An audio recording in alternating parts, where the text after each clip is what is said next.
আমরা অভিবাদন জানাতে চাই, স্যালুট জানাতে চাই আমাদের ছাত্রদের, আমাদের সন্তানদের, যারা তাদের মেধা, বুদ্ধিমত্তা, সাহস নিয়ে এই ফ্যাসিবাদী সরকারের বিরুদ্ধে দাঁড়িয়ে বুকের রক্ত দিয়ে তারা আজকে বিজয় অর্জন করেছেন, ছাত্র জনতার বিজয় অর্জিত হয়েছে।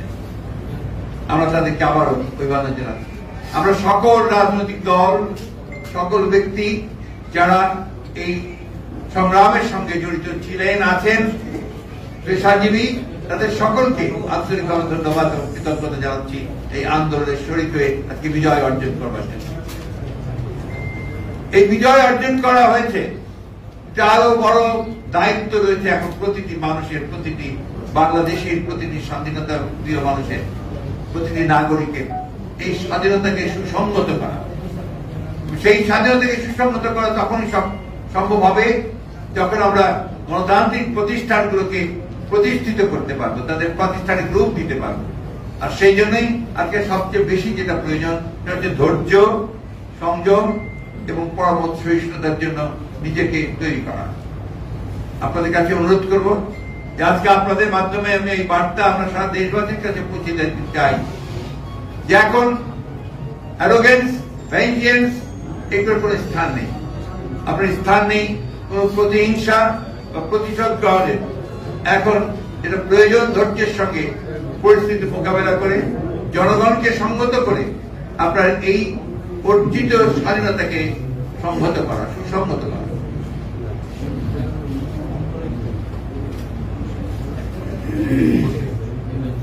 আমি আপনাকে অনুরোধ, আপনাদের মাধ্যমে সকলকে অনুরোধ করতে চাই আবারও এই অনুরোধটি আমাদের অত্যন্ত আন্তরিক এবং জরুরি যে আপনারা এটা সর্বক্ষেত্রে পৌঁছে দেবেন যে এখনো যারা এখন এই বিভিন্ন প্রতিষ্ঠানে প্রতিশোধমূলক ভাবে অগ্নিসংযোগ করছেন, লুটপাট করছেন, বাড়িঘরে হামলা করছেন, এটা দয়া করে অবিলম্বে এই মুহূর্ত থেকে বন্ধ করুন।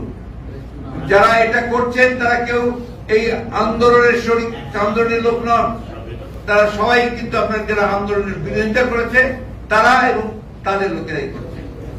এই বিষয়গুলো আমাদেরকে একটু মনে রাখতে হবে। সেভাবেই আমি আপনাদের মাধ্যমে দেশবাসীর কাছে অনুরোধ জানাচ্ছি। সেই সঙ্গে আমাদের দলের সকল নেতা কর্মীদেরকে আমি অনুরোধ করব যে তারা এই ব্যাপারে অত্যন্ত দৃঢ়তার সঙ্গে এদের বিরুদ্ধে প্রতিরোধ গড়ে তুলে সমস্তকে একটা ঠান্ডা অবস্থায় তৈরি নিয়ে আসা করার জন্য ব্যবস্থা করেন। দ্বিতীয় জিনিসটা যে পরবর্তী যেটা অত্যন্ত জরুরি, আপনারা জানেন যে গতকাল আমাদেরকে রাষ্ট্রপতি ডেকেছিলেন বিভিন্ন রাজনৈতিক দলকে এবং সেনাপ্রধান, তিন বাহিনীর প্রধানরা সেখানে উপস্থিত ছিলেন, তারা ডেকেছিলেন। তাদের মাধ্যমে যে কথাবার্তাগুলো হয়েছে সে বিষয়গুলো আপনারা কালকে সবাই শুনেছেন। আবার আমি একটু রিপিট করতে চাই যে সেখানে শহীদদের জন্য দোয়া করা হয়েছে এবং তাদের পরিবারদেরকে যথাযথ আপনার ক্ষতিপূরণ দেওয়ার জন্য তারা অঙ্গীকার করেছেন। রাষ্ট্রপতি অঙ্গীকার করেছেন যে যেহেতু শেখ হাসিনা পদত্যাগ করে পালিয়ে গেছে, সেই কারণে এখন শেখ হাসিনার ক্যাবিনেট পুরোপুরি ভাবে আপনার বিলুপ্ত হয়ে গেছে এবং এই সংসদের যেটা একটা দামি সংসদ, যারা বিনা ভোটে নির্বাচিত, তার উপরে এখন এই মুহূর্তে কোন কার্যকারিতা নেই। সুতরাং এটাকে 24 ঘন্টার মধ্যে ভেঙে দিয়ে একটা ইন্টারিম গভর্নমেন্ট বলেন বা একটা নিরপেক্ষ সরকার বলেন তা গঠন করা হবে এবং তাকে 3 মাসের মধ্যে তারা নির্বাচন করে তারা নির্বাচিত সরকারের কাছে ক্ষমতা হস্তান্তর করবে। এই জিনিসগুলো আমি আমারও জোরের সঙ্গে আপনার দৃঢ়তার সঙ্গে বলতে চাই যে 24 ঘন্টার মধ্যেই এই কাজগুলো সমাধান করতে হবে। আমি রাষ্ট্রপতির কাছে আহ্বান জানাচ্ছি, কাল বিলম্ব না করে আপনি আজকে এর মধ্যেই 24 ঘন্টা প্রায় হয়ে যাচ্ছে, দুটার মধ্যেই আপনি দয়া করে এটাকে অবিলম্বে এই পার্লামেন্টকে ভেঙে দিয়ে আপনার একটা অন্তর্বর্তীকালীন নিরপেক্ষ সরকার গঠন করুন। অন্যথায় দেশে আবার রাজনৈতিক শূন্যতা দেখা দিতে পারে। আমি ধন্যবাদ জানাতে চাই আমাদের দেশপ্রেমিক সশস্ত্র বাহিনীকে। তারা যে ভূমিকা রেখেছেন তারা নিঃসন্দেহে এই দেশের রক্ষার্থে, তার স্বাধীনতা সর্বত রক্ষার্থে তারা আবার তাদের একটা ঐতিহাসিক ভূমিকা পালন করেছেন। সেটাকে সুদৃঢ় করতে হবে। সেই জন্য জনগণের সমর্থন তাদের প্রয়োজন রয়েছে। আমি তাদের প্রতি আহ্বান জানাবো যে আপনারা অতি দ্রুত আপনাদের সেই দায়িত্ব পালন করবেন দৃঢ়তার সঙ্গে। এবং আপনাকে যেটা আমরা আগেও বলেছি, আবারও বলছি যে রাষ্ট্রপতি এবং স্বরাষ্ট্র বাহিনীর প্রধানেরা তারা সবাই একমত হয়েছেন যে তারা অবিলম্বে তারা দেশনেত্রী বেগম খালেদা জিয়ার মুক্তি দেবেন এবং সেই সঙ্গে আমাদের যারা এই আন্দোলন চলাকালীন সময়ে মিথ্যা মামলায় যাদেরকে আটক করা হয়েছে তাদের সকলকে মুক্তি দেওয়া হবে।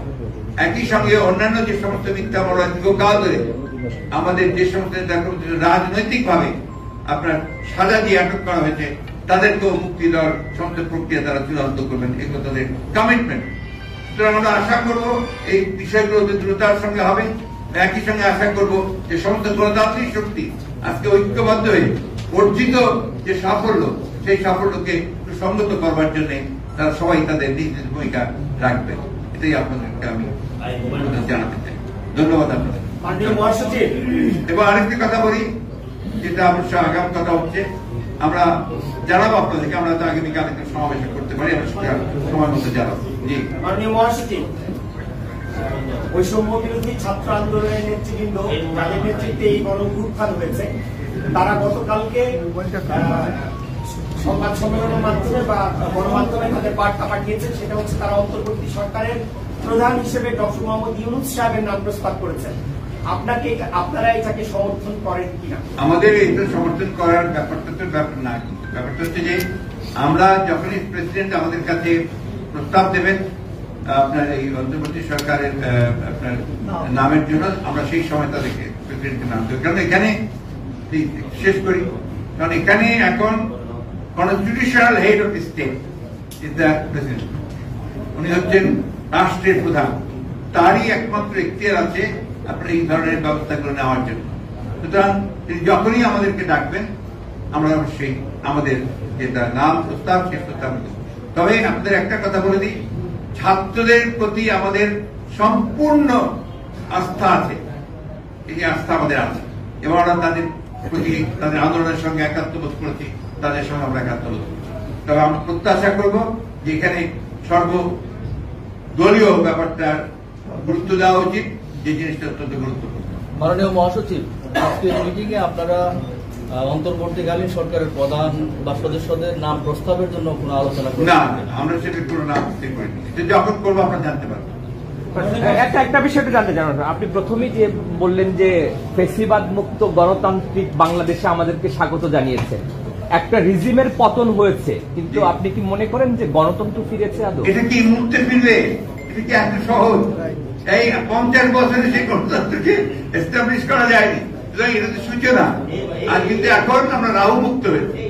আমরা একটা ফ্যাসিবাদের যে মূল হোতা জনগণ তাকে ছড়িয়েছে, পালিয়ে গেছে, জনগণ থেকে বিতাড়িত করেছে।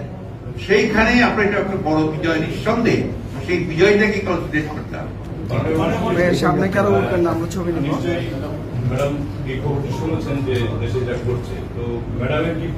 ম্যাডাম প্রথম যে কথাটা বলেছেন যে সবাইকে শান্ত হতে হবে, আর এখানে এখন এমন কোন ধরনের সিচুয়েশন তৈরি যেন না হয় যাতে অর্জিত বিজয় আবার ছিনিয়ে না নিয়ে যায়। এবং জনগণকে তিনি অ্যালার্ট থাকতে বলেছেন যে এই বিজয় যেন কেউ ছিনিয়ে নিতে না পারে।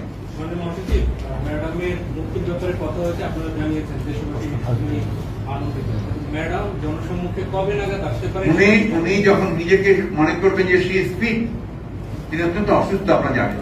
আমরা কাল রাতেই তার সাথে দেখা করেছি, অত্যন্ত অসুস্থ। সুতরাং যখনই আপনার তিনি সুস্থ হবেন, স্পিড মনে করবেন, তখন তিনি জনগণের সামনে